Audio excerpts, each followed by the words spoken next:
Yes, my English is not very good, but I will try. Now we have heard a little about Denmark, about France, and about UK. And now we have a free debate, and you can ask any question you want. And if you have problems with speak English, you can come up here and speak Danish, and then Ina will translate to English. Ja, de kan bare stå på, når jeg sidder her. Okay, det er fint. I kan godt blive dernede. Ja, hvem vil være den første? Der er jo masser at spørge om, og ja. Så bruger jeg sgu dig. Ja, nu tror jeg, ja, så kommer du på bag. Ja, okay. Yes, very inspiring speakers from Britain and France, and also from the scaffolders, which I agree very much about. It's about it's about the strength and organizing at the workplaces. And I'm sure if we ask Phil, or I forgot your name, there has been a big organizing work all from the ground all the time, both in the R&T and in the CGT. So maybe you could speak a bit more about that. But I think to Thomas, the elephant in this room is what to do about how to vote about the general agreement. So I would like to ask you about that. What does he say? Okay, what's your opinion on that? Hvad man stemmer til overenskomsten. Jeg siger, det er elefanten i rummet, så det vil jeg gerne spørge om. Ja.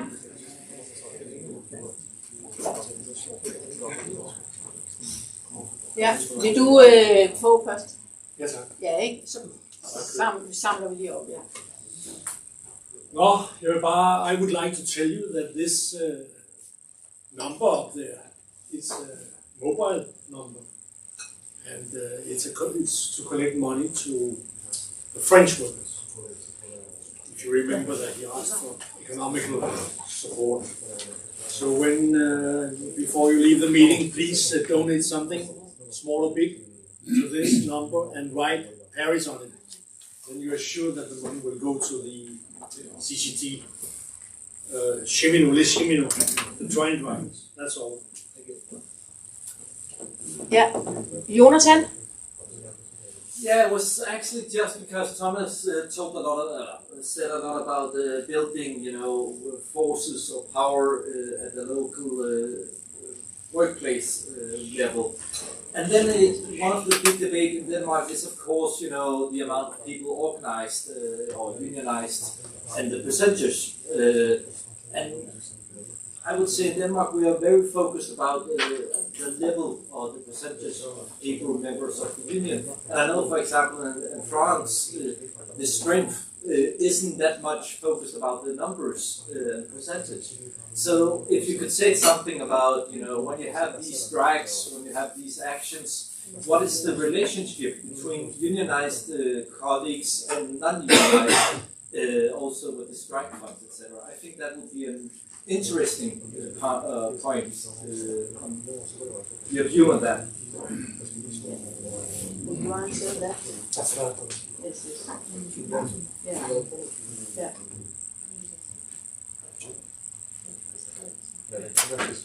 I'm just translating all the three questions. Yes, okay. Yeah. Yeah. La question c'était elle était un peu sur l'organisation avant la période du Labor. Lui c'était pour la photo et lui là-bas c'était sur la défense entre les syndiqués et non syndiqués. Concernant l'organisation, Speaking of the first question about organization. En temps normal, on se réunit le bureau du syndicat une fois par mois minimum. And on the local level, the union organizes like at least the first monthly meeting of the local executive of the union, but on a local level, on like a workplace level. Après, clairement, on déconnecte jamais, on est tout le temps sur tous les groupes en train de discuter. But very clearly, it's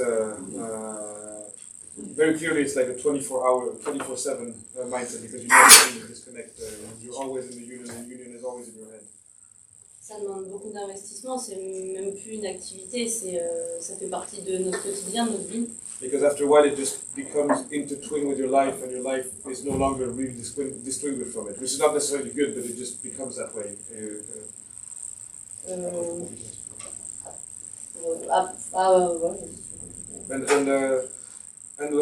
the organization, at least where it works, is that these meetings where we are a bit obsessed with it, is that there's the political general discussion about the general international situation, then the national one, and then the local one. And on each one of these points, decisions must be made, and and then we have an obsession of making sure that the decisions that have been taken are implemented. But that doesn't mean that all the decisions necessarily, it's not always a general strike. I mean, that happens sometimes, but not always that. Sometimes it's like, we put a lot of emphasis on, we call it tournée, but it's not like a musical. I mean, it's like going out to the workplace with our colleagues, and we just tour all the workplaces at least twice a week and make sure that everybody has seen the union and that we have a discussion with basically all the workforce, even those who are not members of the unions. Of course, we hand out leaflets, of course, but that's not the most important part. The most important part is the discussion and making sure that also that the union reps are not disconnected from the workers. Hence us insisting on, of course we have full-time officials, we have that's not a problem and it's a good thing, but for example, even on a local level, we sense that the company, it might sound paradoxical, but the company would actually want us to be more released, like less at work and more in the meetings with employers. And we actually on local level, we actually train all our new reps and new members to be very careful of that and say it's okay if you don't show up to a meeting with your boss unless there was something important because we decided we wanted to discuss this issue, and we try to put a lot of emphasis to not have too much release time and make sure that the majority of the time you are seen at work with your colleagues, because for example we're not only train drivers because it's all railway grades. And but for train drivers, it's important that, for example, they see me driving the train, that we overnight and we see each other at the hotel we stay, and because that's where the discussion happens. And especially train drivers, we meet literally from all across the country in in our depots. We eat together at night, and we see each other at 3 a.m. in the morning, and that's where most of the union work is done. But and the organization relies also. Yeah, on some kind of discipline, I would say, because as was mentioned in this links with the other question, it's what's the relation between union members and non-union members. It's that, I said this a bit earlier to others, but there's a big difference in approach in Scandinavian countries to France in terms of union. There's also actually a difference with the UK. For example, in France, you don't need to join the union, and we don't ask people to join the union if they just want, for example, disciplinary assistance with have a problem with the employer. Of course, the collective agreement, it will be, of course, even if you're not a member of the union, you will benefit from it. If we go on strike, we can go on strike, and we will make sure that the strike fund goes to all members, to not only the members, but also those who are non-members. And when there's a strike, everybody votes. Everybody who wants to vote votes, even if you're a member of the union or not. The union will call for the first day of strike, but once it has started, it doesn't belong to the union anymore. It belongs to the strikers. So I would say it's a different approach. I'm not saying it's necessarily better or not, because even within our union, we sometimes have the discussion. But so far, for now, this is the model that has been retained. But we have the same debates, I guess, as in every. Sometimes people say, "Why should we help this person who's not in the union?" We have those debates also in France. But perhaps the biggest difference is that non-union members in France vote in the workplace. I mean, every 2 to 4 years, there are elections in the workplace where all the workforce, including not members of the union, vote and elect those they want to represent them in front of their employers. And for example, me and Suzy are elected, but we were elected not only by the union members, the entire workforce. We stood in an election with the entire workforce, and basically we won the election. And that's where we get the legitimacy from, and that's why we also consider that non-union members, they take part in giving the union strength. And of course, when we call for a strike, actually the difficult part for us it's not convincing the union members, because when you join the union, you're usually convinced and very politically aware. The most important part is for the union members to convince the non-union members to go out and strike, and that's the most that's what we put the most emphasis on. But that being said, there are differences. Of course, we can go into details. For example, in dock workers, they still have a system where it's the union who manages the employment. So of course that's a good thing, because when you join, when you become a dock worker, so when you become a dock worker, of course, well, there are the technical and qualifications, everything you need to have. But the first question is, of course, have you understood that when you join the dockers, you join the union, and when you call on strike, there's no thing about your free will. If the dockers call on strike, you have to go on strike, and it's considered like a heinous crime to not go on strike if you're a docker and the union has called it.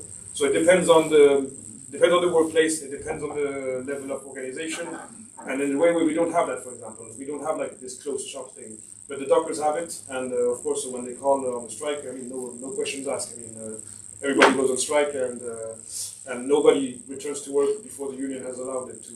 And people who do that, they risk their lives basically. So you don't do that. So of course, it depends on the workplace and the tradition. But oui, vas-y. Pendant la grève, sinon, pour s'organiser, on se rejoint du lundi au vendredi, tous les jours à 10h, pour parler. And these general assemblies are not only for voting, because it's every day during the strike at 10 a.m. We call everybody to discuss all the issues of the strike. Et aussi pour organiser les futurs blocages, les blocages de dépôts, les blocages de bus, les prochaines manifestations. And it's where we organize and decide also the actions we're taking during the strike, and to organize the road blockades, or a bus depot or an oil depot. It's in these general assemblies where we will take these decisions. C'est bête, mais on écrit sur un tableau, lundi, 4 heures, il y aura telle personne, telle personne, telle personne. It might sound a bit like a school, but I mean, after we just have this whiteboard that we just put, tomorrow morning 4 a.m. we'll block this, and then we put the names of the people who are coming. Et ceux qui sont pas là parce qu'ils sont un peu fatigués, on les appelle, allez, t'as pas le choix, tu viens. And those who are tired, then we just call them. Basically, those who aren't present, then those who are present will call them. We will take them. That's actually what I was doing now. So, before we call them and say you have to come at this. We harass them a bit, but like voluntary harassment. They accept it.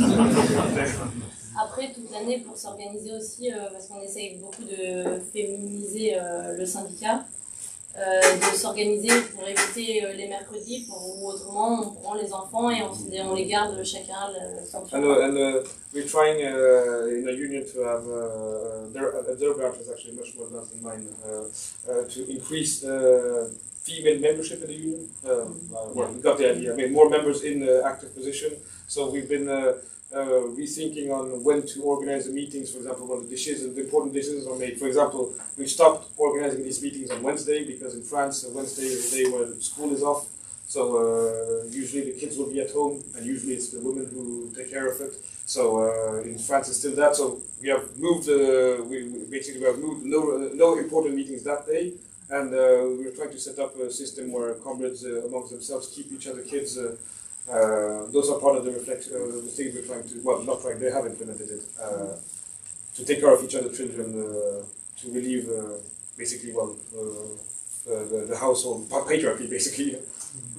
On y rajoute aussi des moments conviviaux parce qu'on passe beaucoup de temps ensemble, donc des barbecues, on s'adapte aussi pour que ça reflète les travailleurs. And we also, we put a lot of emphasis on making also union life as pleasant as possible, because it's difficult. So there has to be, you have to sense fraternity, and you have to be happy to be there. So that's why we regularly organize, for example, dinners and barbecue parties. But it's not just because it's fun. And as Phil mentioned, we make sure that everybody feels welcome. For example, so there must be halal food, there must be vegetarian food, there must be for everybody, to make sure that everybody can come. And that's just it, I guess. There's no magical solution, but those are the how we try to organize it.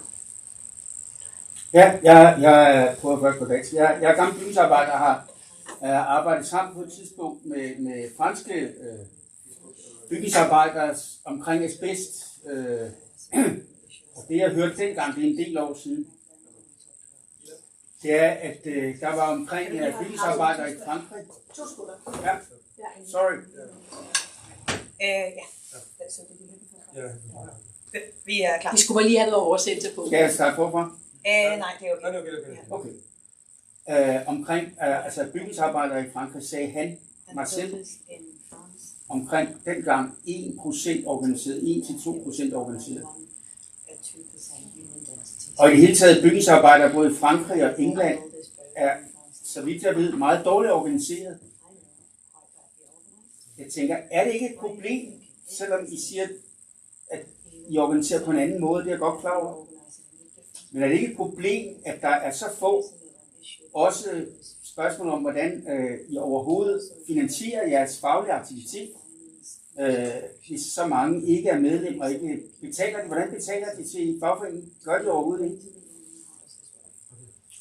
Og så har jeg så har jeg på dansk, altså det er fordi der er flere ting, der bliver spurgt om her. Several questions was about the Danish referendum, altså omkring den danske afstemning, hvor jeg tænker, at det i hvert fald for bygningsarbejdere interessant, at vi har aldrig opnået så højt en lønforhold til vores udenlandske kollegaer, 25 kroner i timen, de første 4 måneder osv. Jeg skal ikke gå i detaljer. Det er et fantastisk resultat for os som bygningsarbejdere, også i København.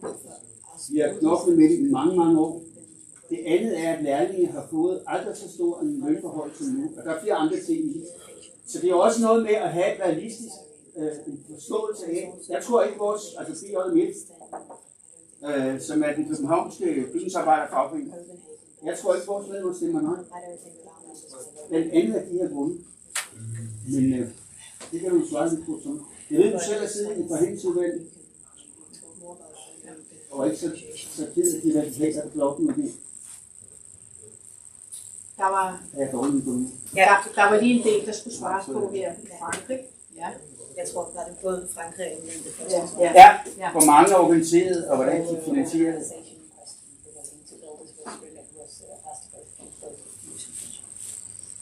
Okay, actually the builders in England, not just the builders, but the construction workers are one of the best organised sectors in the country. They're very militant, scaffolders, and whole construction industry. They have a reputation for wild strike action. They'll just walk off the job, and that continues to this day. That's one of the last sectors in the UK. To a small degree, the post workers are quite good at it as well. Just last year, there was a postal worker, and his manager made a racist comment to him. He was a Muslim, out, and he stayed out until the manager got sacked. But predominantly, it's the construction workers that are very good at it. So the actual construction workers, they're organised, and they're organised through a rank and file organisation. There's been quite a few different ones. One of the ones was called Builders Crack, but that's got a strange translation. But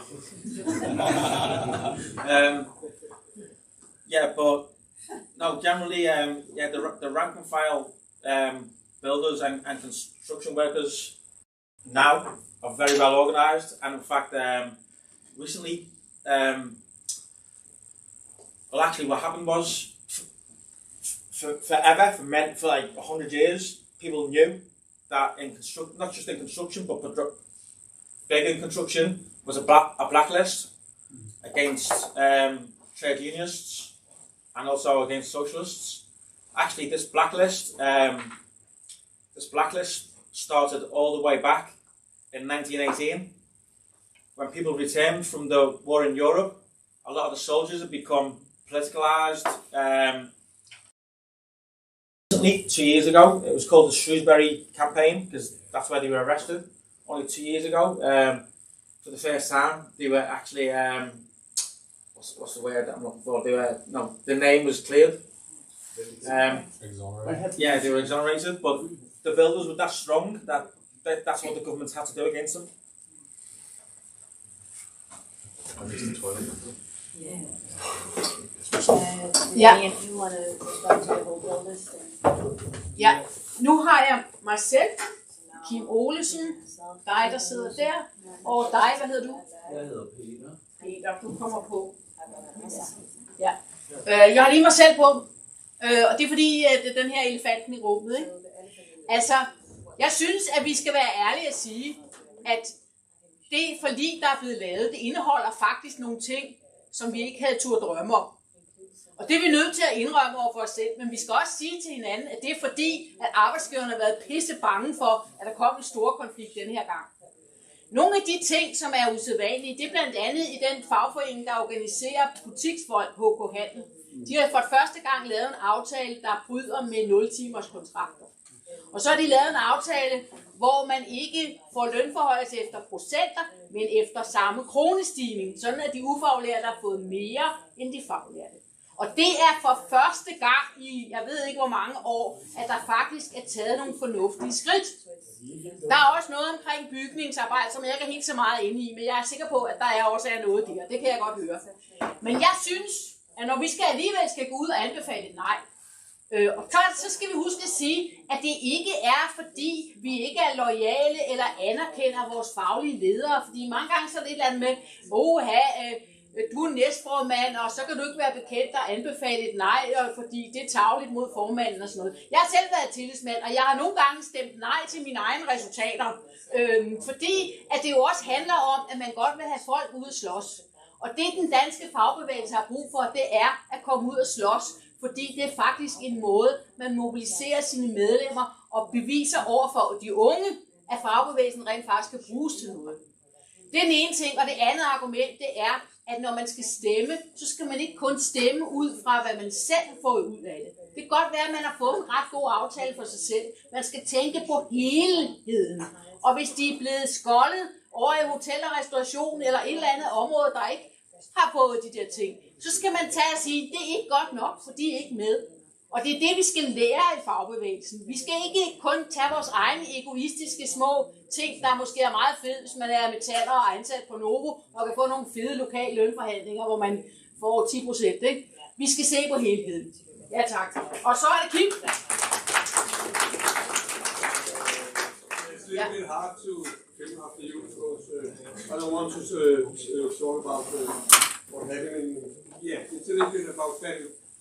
I want to hear what you think in France and in England, Britain, and about that tech, because I'm a railway worker, you are a railway worker, and we know in Germany, Sweden, and all the places we have the same attack on our jobs, about security workers in the train, about the train drivers. I talked with Phil yesterday. It was the same thing we had with attack. So, what are you thinking? Is it a similar attack that we know it's the same firm, the same firms, companies, the same companies? But the little thing is, it's also the same attack if it's official companies. Public. Yeah. If the public companies or it's private companies, it's the same attack we see. Ja. Ja. Skal I tage et svar på det? Yeah, it's the same attacks because at the end of the day, even if it's public, the company I work for, London Underground, is actually, it's like a public company. It's a bit of a hybrid actually, but at the end of the day, it's a public company. Basically, that means my boss now is a London mayor.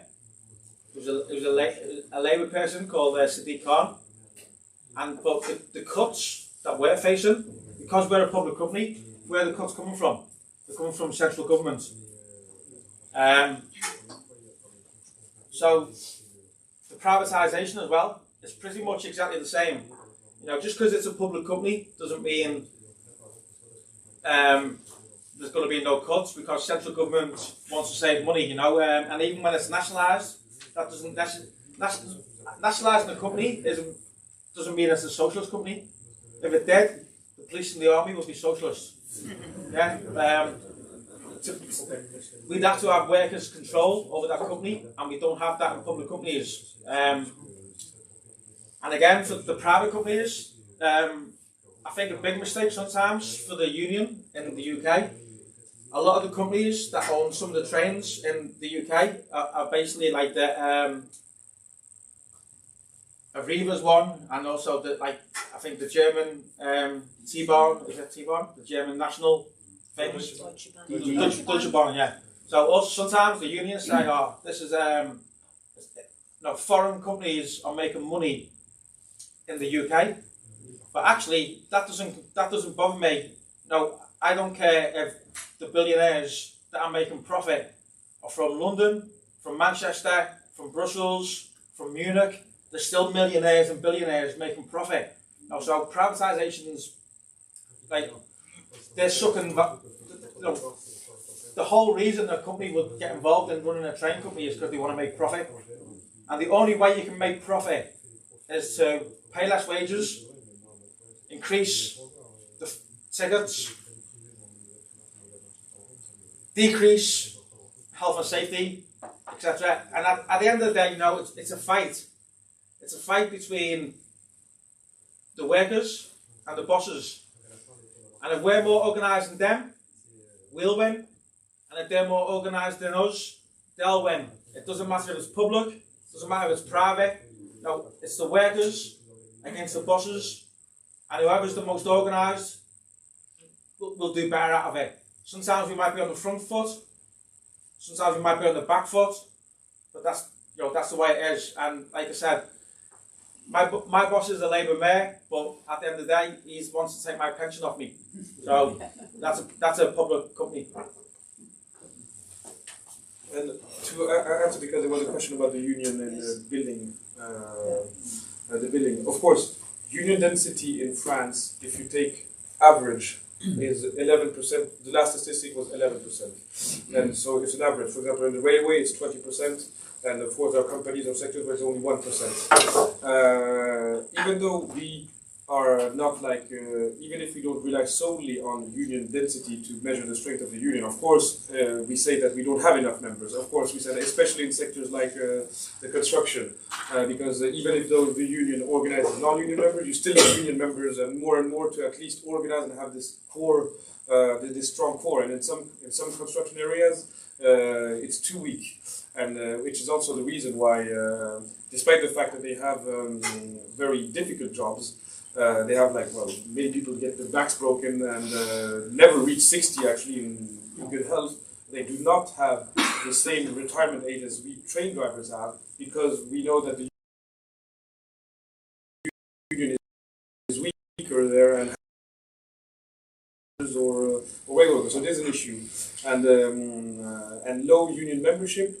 If it's down at 1%, of course, it's a vicious circle, because then you don't have enough money to fund the union, and just generally, the class consciousness is and the class organization is much harder to implement.